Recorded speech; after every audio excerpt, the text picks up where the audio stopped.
cyber blade.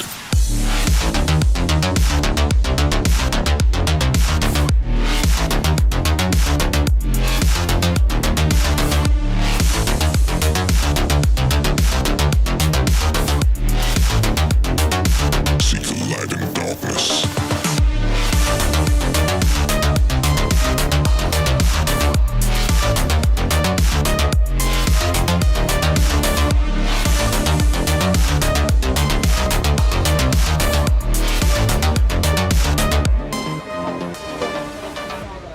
Here at the Gigabyte booth, I got to check out some of their really cool PC setups that included a lot of really interesting RGB and some really cool case designs.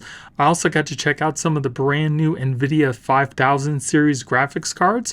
Some of these graphics cards look super chonky, but the rep there actually said that they were able to make these 5000 series a little bit slimmer than the 4.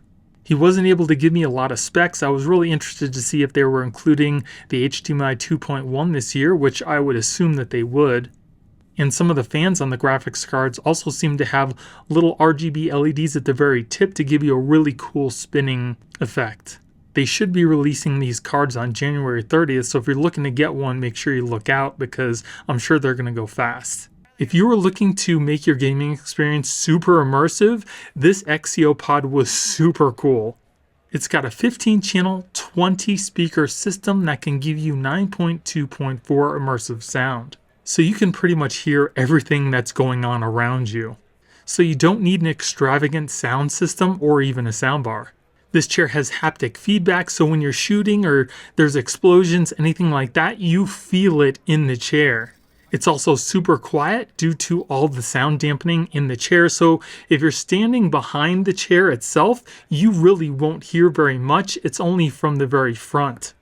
It's got RGB that syncs up with whatever you're playing, and it's also super comfortable. The only downside is you're going to have to shell out about $15,000 for this, but if you got the money, it's totally worth it.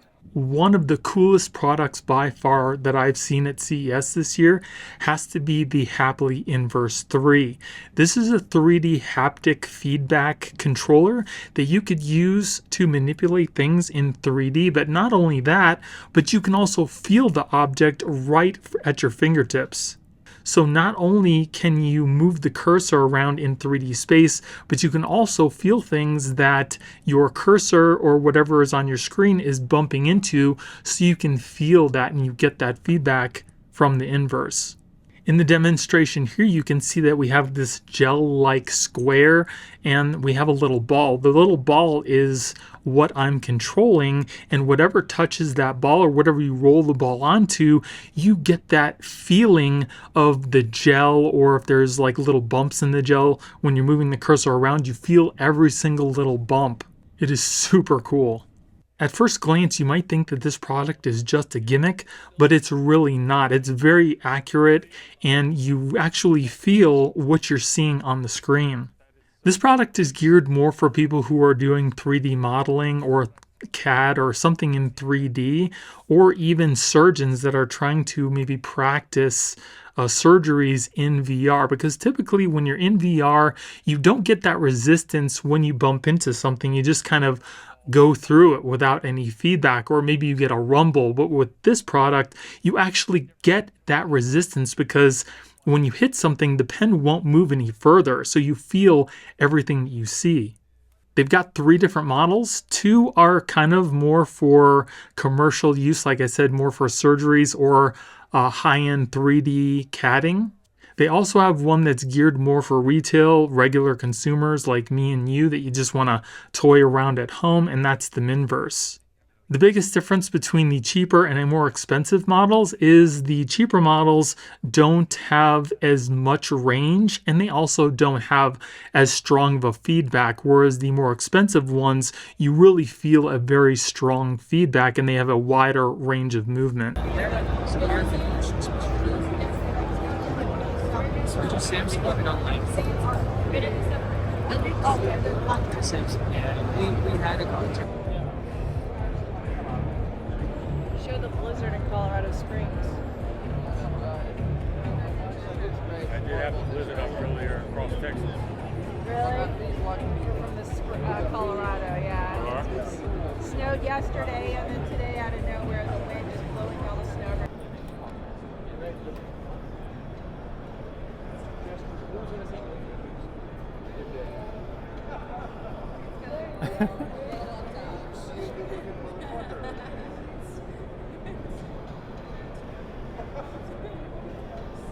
This is probably one of the coolest home locking systems that I saw at CES this year.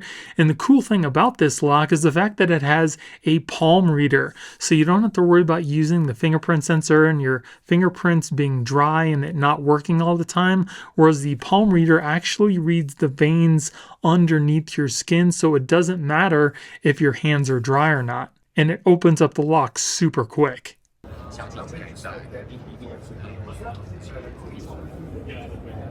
I'm sorry.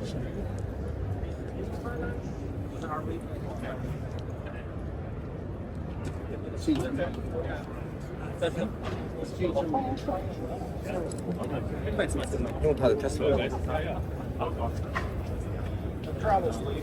Their backs down. They said they didn't get a bullet.